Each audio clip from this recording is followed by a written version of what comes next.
భారత ఎన్నికల సంఘం వారిచ్చిన గణన ఫారం పూరించే విధానం ఇప్పుడు చూద్దాం రండి. గణన ఫారంను 3 భాగాలుగా విభజించారు. భారత ఎన్నికల సంఘం వారు ఇచ్చిన గణన ఫారంలోని మొదటి భాగంలో మీ వివరాలు అన్నీ ముద్రించబడి ఉంటాయి. ఫారం కుడి ప్రక్క గడిలో మీ ప్రస్తుత ఫోటోనైతే అతికించాలి. రెండవ భాగం 2 బాక్సులుగా ఉంటుంది.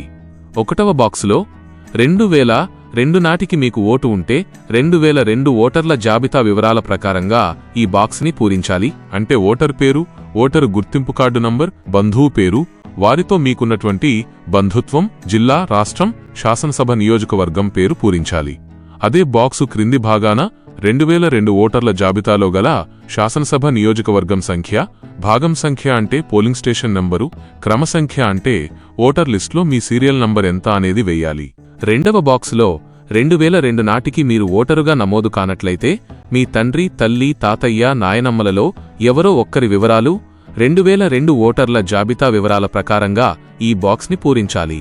తెలంగాణలోనే కాకుండా భారతదేశంలో ఎక్కడ ఉన్నా వారి గత 2002 నాటి ఎస్ఐఆర్లో ఇవ్వబడిన ఓటర్ల జాబితా వివరాలు చేర్చాలి. అంటే పేరు అని ఉన్న చోట మీ తండ్రి, తల్లి, తాతయ్య, నాయనమ్మలలో ఎవరో ఒక్కరి పేరు రాయాలి. ఓటరు ఫోటో గుర్తింపు కార్డు అంటే వారి ఓటరు గుర్తింపు కార్డు నంబర్ వేయాలి. బంధువు పేరు అంటే వారి తండ్రి లేదా భర్త పేరు రాయాలి. బంధుత్వం తండ్రి, భర్త, జిల్లా, రాష్ట్రం, శాసనసభ నియోజకవర్గం పేరు పూరించాలి.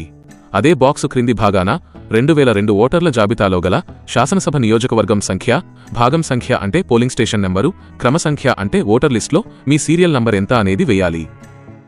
3వ భాగంలో ఓటరు యొక్క ప్రస్తుత పూర్తి వివరాలు చేర్చాలి.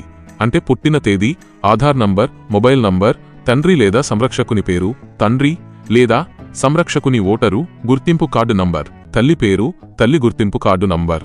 మీకు పెళ్లి అయితే మీ భాగస్వామి పేరు, అవ్వకపోతే ఖాళీగా వదిలేయండి. మీ భాగస్వామి యొక్క గుర్తింపు కార్డు నంబర్ వేయాలి. మీకు 2002 నాటి ఓటర్ వివరాలు తెలియకపోతే వాటి డీటెయిల్స్ కోసం ఈ క్రింది వెబ్సైట్లు voters.eci.gov.in యొక్క లింక్ లేదా ఈసీఐ నెట్ మొబైల్ యాప్లో కూడా చూడవచ్చు. ఈ వెబ్సైట్లలో వివరాలు లభించకపోతే గణన ఫారం 2వ భాగంలోని 1వ మరియు 2వ బాక్సులను ఖాళీగా వదిలేసి 3వ భాగంలోని వివరాలు నింపి తేదీతో కూడిన సంతకం చేసి BLOకి గణన ఫారం తిరిగి ఇవ్వాలి.